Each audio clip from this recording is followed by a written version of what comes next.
On the panel shows Down the Track program today, we've come out to Western Sydney to visit APL Performance Bikes.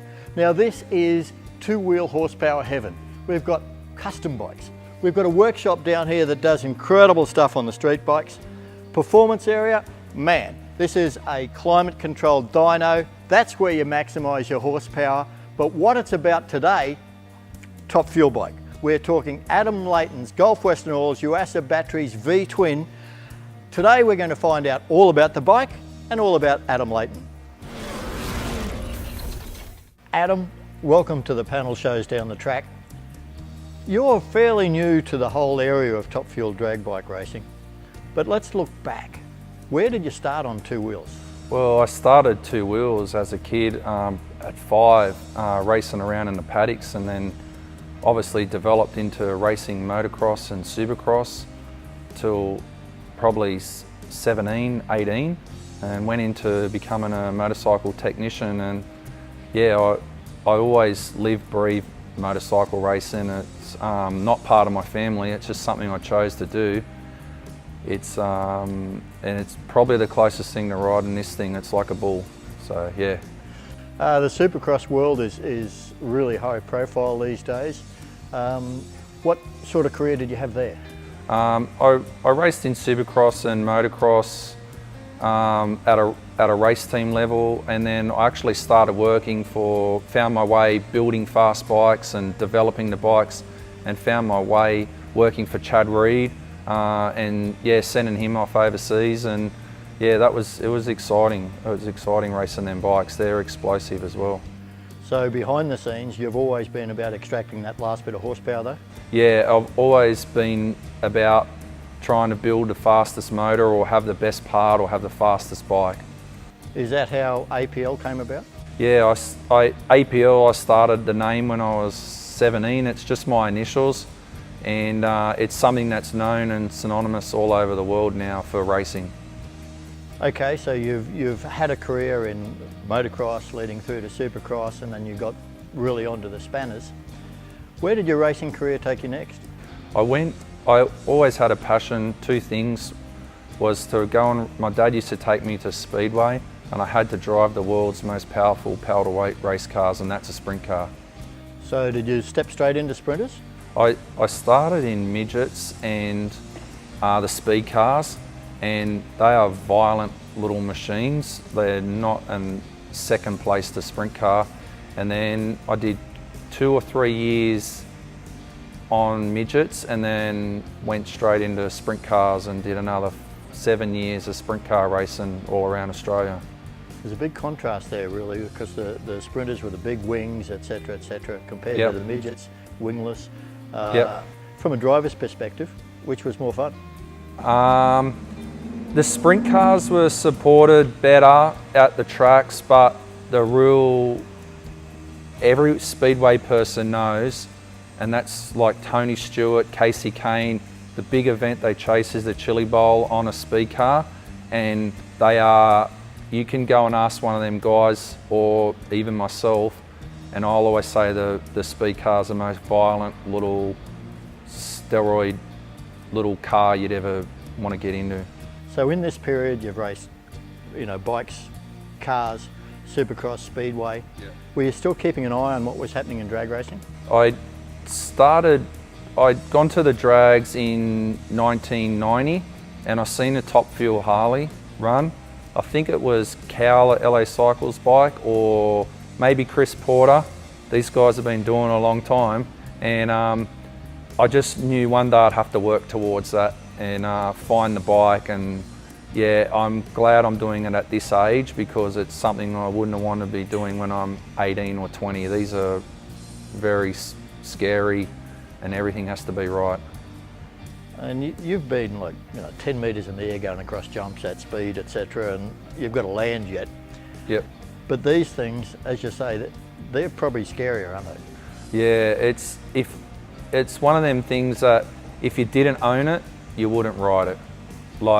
And if you didn't own the bike, you wouldn't get on it. So was the fuel bike your first drag racing bike?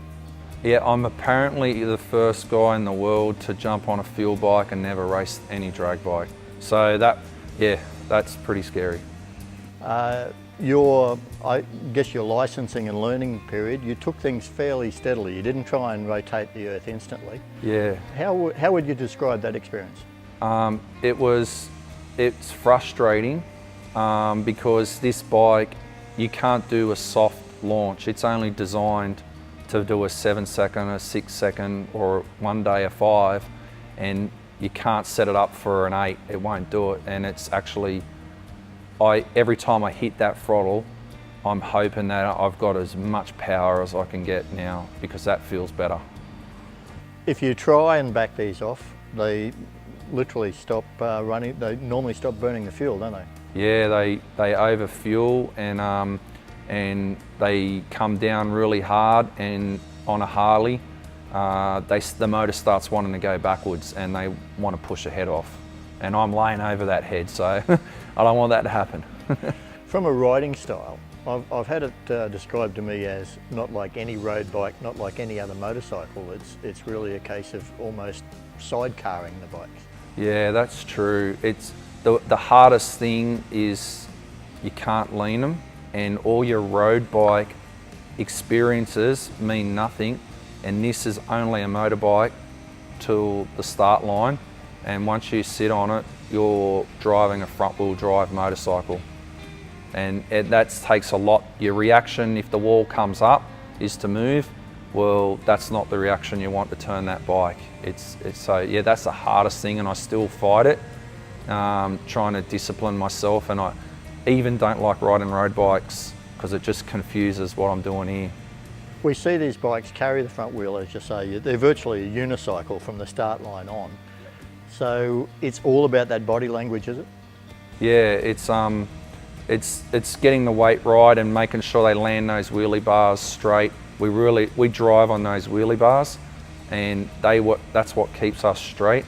And we use the outside foot and tilt the head or pull our heads out with the bike straight, and that's how we turn them with the power on. It's fair to say that unlike pro bike, most of the top fuel bike riders aren't jockeys.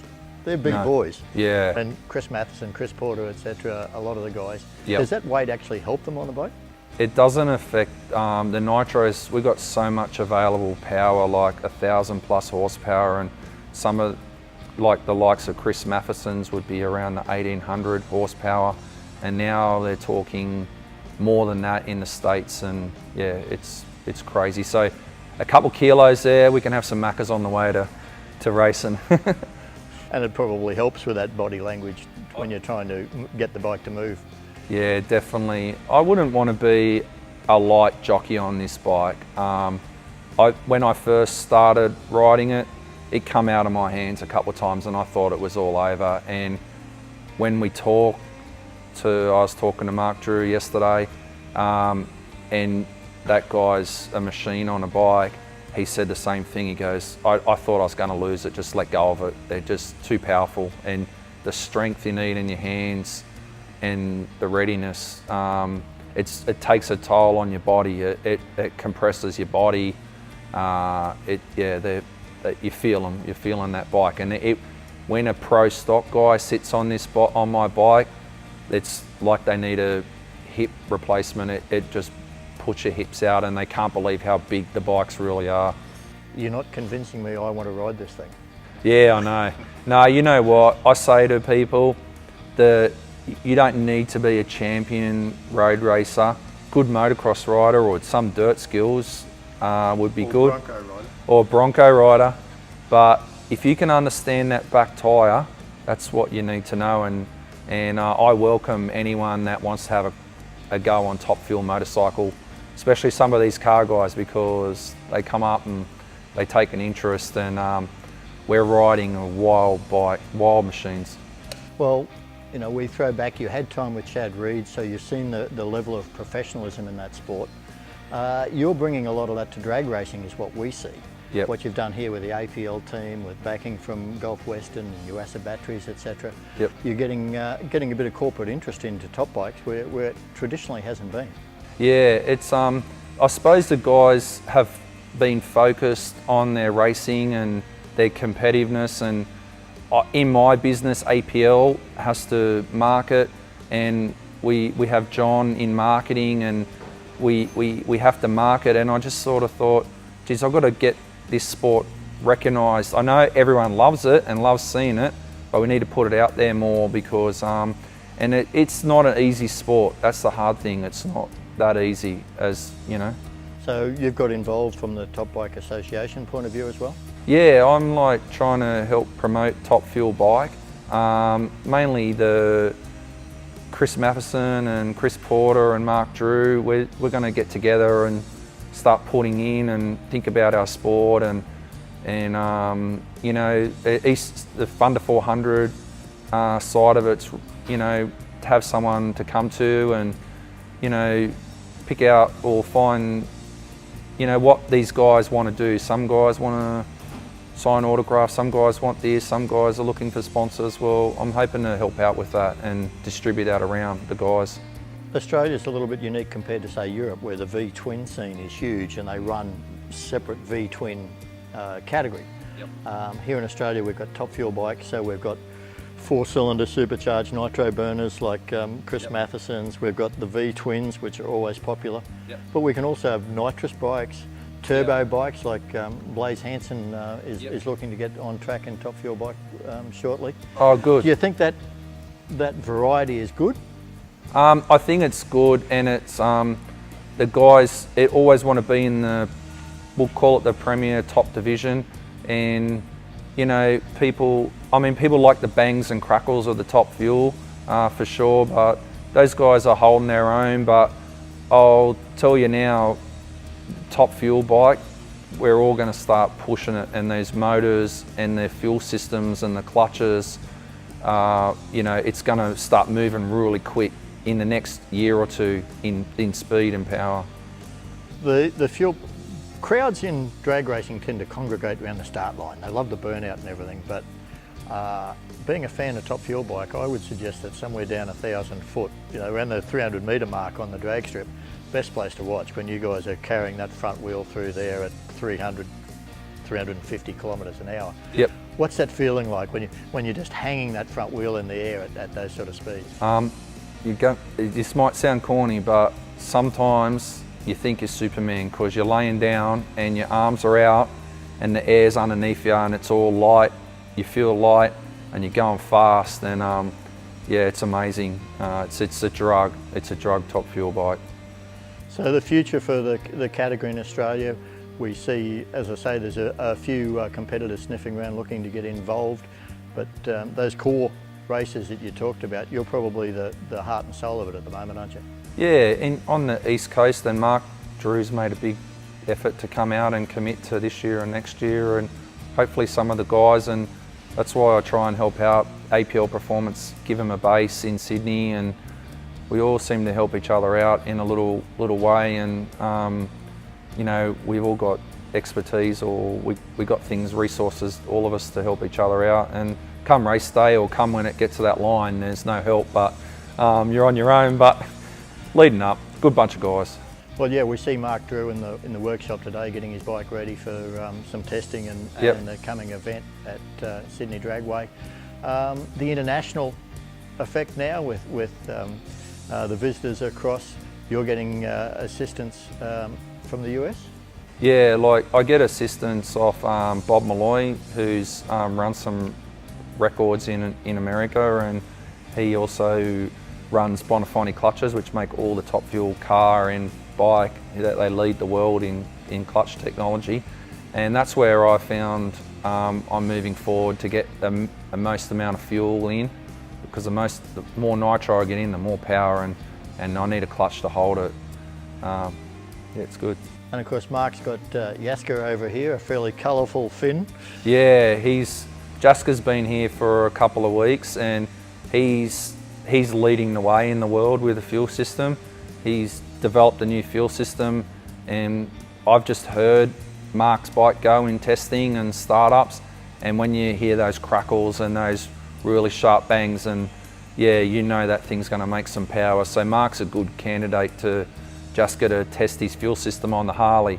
Well, it's not actually testing, it's going to work. I can see it working. Well, Jaska's quickest in the world with a 6:01, so Yep. if he brings that technology across into Mark's bike, Yep. I mean, we saw him on a 6.5 at Willowbank, and it was a fairly soft pass, so Yeah. there's probably going to be some pretty good sort of performances in the near future. Well, Jaska just took a guess, 3 days before on what fuel to put in Mark's bike and a soft clutch, but they're ramping it up now, and I'm excited. I hope I only get to meet Mark in the final, but because I know what could happen. There's a good chance. His experience and that bike, it's going to show up. Well, in top fuel drag bike racing, we've been talking about a 5-second pass for a while in Australia. It's happened in the US. Yep. It's happened overseas. Will we see it in Australia this season? Oh, I reckon there's definitely a chance if the tracks allow it. Like the tracks are good and the timing's right.